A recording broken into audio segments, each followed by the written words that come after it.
Sandra Dodd always unschooled her 3 kids. Now they're all grown up and independent, and Sandra spends her time writing and talking about unschooling and about how people learn.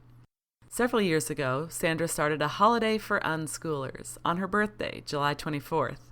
This special day is called Learn Nothing Day.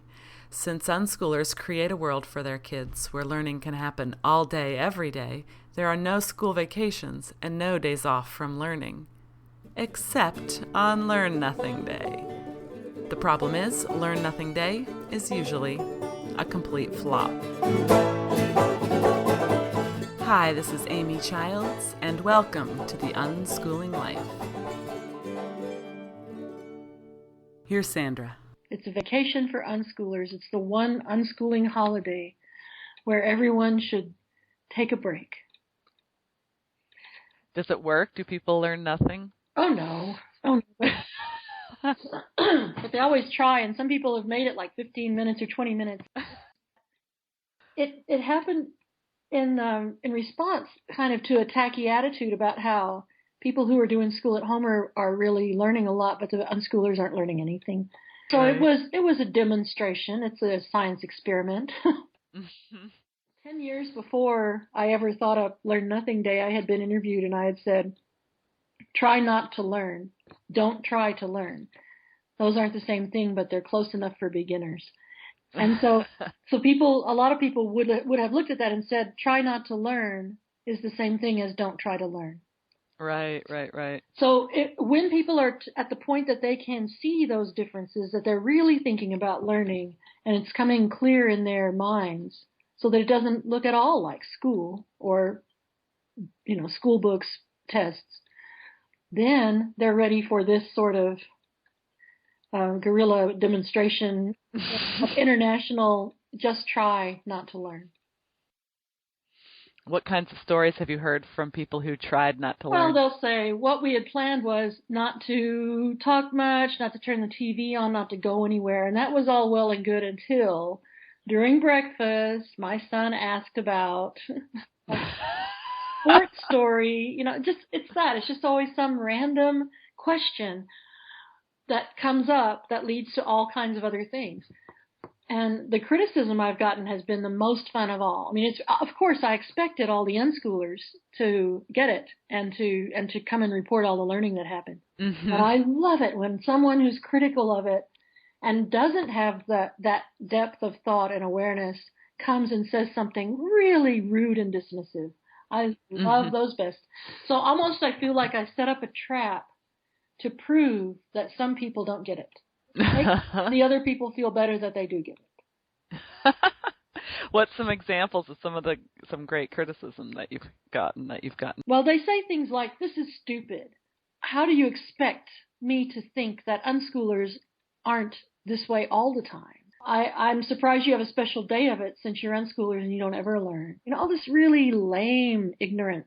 Right. I don't feel bad about laughing at other people's ignorance when they found my address and sent it to me.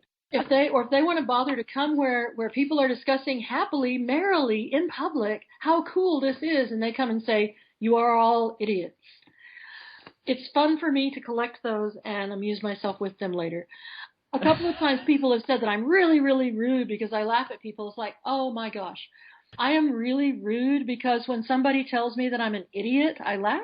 I suppose I could spend my volunteer time going out and being a missionary to people who think I'm an idiot, but I would really rather stay and help people who are getting it and want little boosts, because it's just like climbing up over a wall. Sometimes you just need one other person to just hold their hands like a stirrup and give you a little boost, and then you're over the wall. And I want to help people get over the wall. I don't want to convince people they want to come and cross it. I think it's probably generated more humor and art, which are, in my opinion, very valuable and respectable things. Yeah. And it's reassuring to a family who's just in their first year, who did honestly start off thinking that maybe some days they weren't learning anything. And they have that school-based angst about how many days of a year do my kids need to really be learning.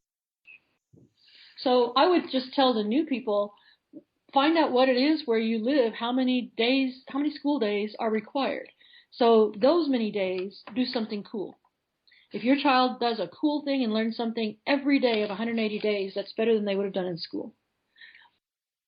And then I tell them, okay, so 185 days, don't do anything. Don't worry about it. Don't worry about it 185 days. When I say that, I fully know deep in my heart that the time will come, probably within 6 months, that they don't have a difference between learning days and late days when they're not doing anything. That will pass quickly when they start to see what natural learning looks like.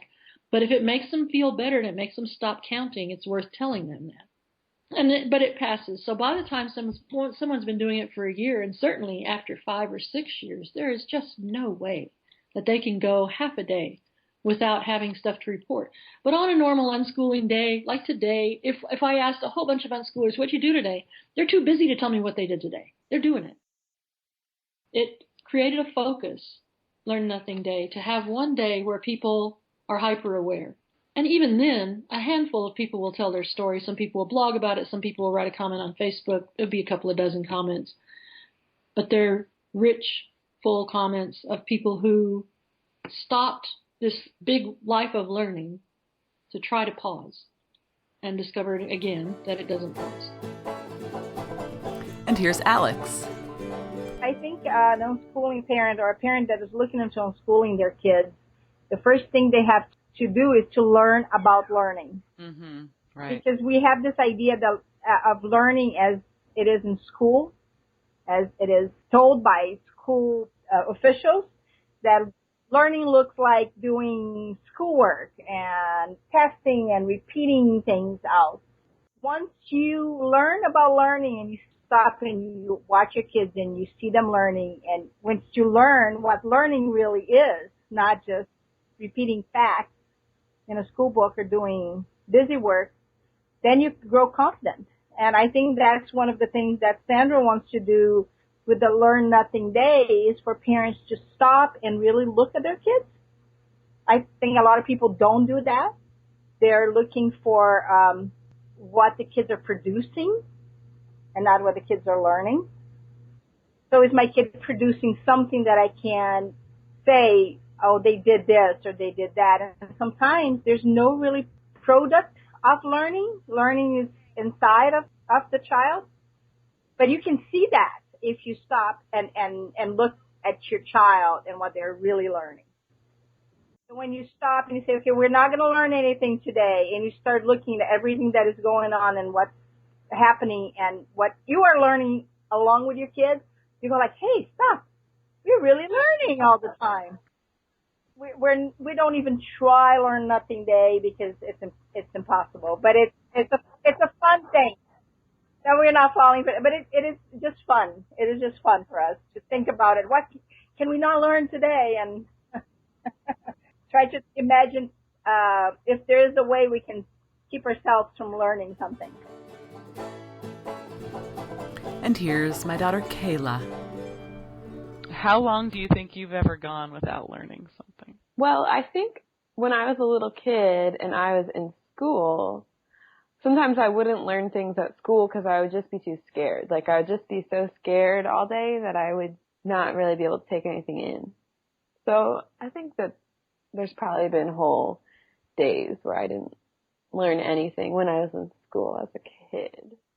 If your children feel terrified for their life for whatever reason, they might have difficulties learning. There are various studies that are, supposed to go in the opposite direction, like what's the best blood sugar level for kids to learn and what, hormones should they have in their body. So basically, the thing is that it just should be moderate. So if you turned up the heat in your house to just too hot and starved your children and made them very afraid, then you might be able to achieve some no learning that day. It's weird because, if you want to try to learn nothing, I feel like that's such a different state from the normal way that you are, that, anything that you do to try to, induce nothingness is going to be sort of interesting, and you're going to think about it, probably. I was like, maybe you could put yourself in, a sensory deprivation tank, and I was like, no, you're definitely going to learn something if you do that. Mm-hmm. But I do think that really the only time that kids don't learn is when they're like really scared and hungry and oppressed. And just basically, if you don't have your basic needs met, it makes it harder to think about like higher things like learning. I think that when kids come home from school, they often won't learn because school is sort of traumatizing and you just feel like your brain's full and you feel weird and everyone's been telling you all day that you don't like to learn, kind of. And like if we're brainstorming ways to not learn, maybe go to school for 12 years and then go on summer break and be like, holy shit, I don't know how to do anything. I'm really tired. This is Hema.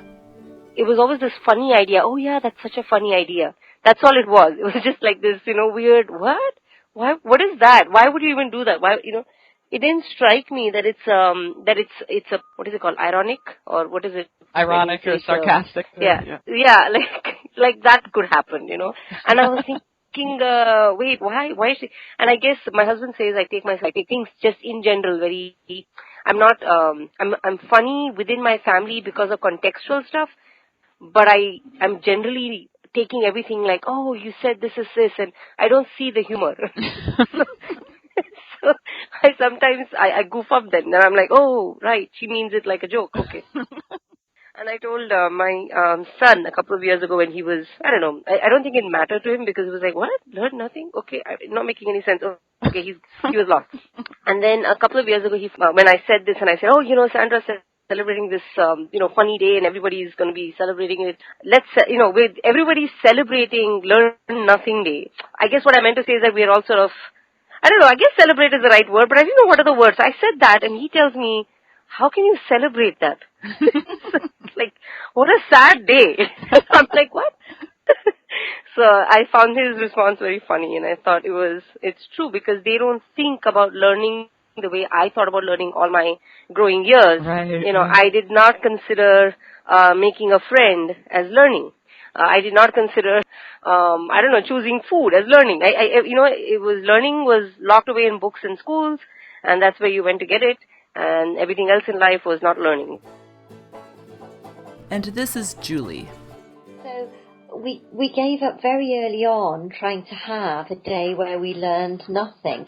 Sandra set that challenge, but it was just not something that we thought was viable. The very first time that Adam heard about Learn Nothing Day was that he was reading on the back of Sandra's big book. And he was a very early reader, so he would just pick things up and start reading things around the house. And one day, when Sandra's big book had been sitting there, it was quite new out, he picked it up and he looked at the back cover and he just started laughing. How old was he? He was four and a half. And so he was looking at the back of the book and he just started really laughing. And he said, Learn Nothing Day? That's funny. And so my husband James said to him, why is that funny, Adam? And Adam just said, well, because you can't learn nothing. And he's still laughing at this time and struggling to get the words out. You can't learn nothing, not for a whole day. So James said to him, well, what if we shut you in a dark cupboard for a day with nothing to do and nobody to talk to? Then you might learn nothing. And Adam said, well, I would.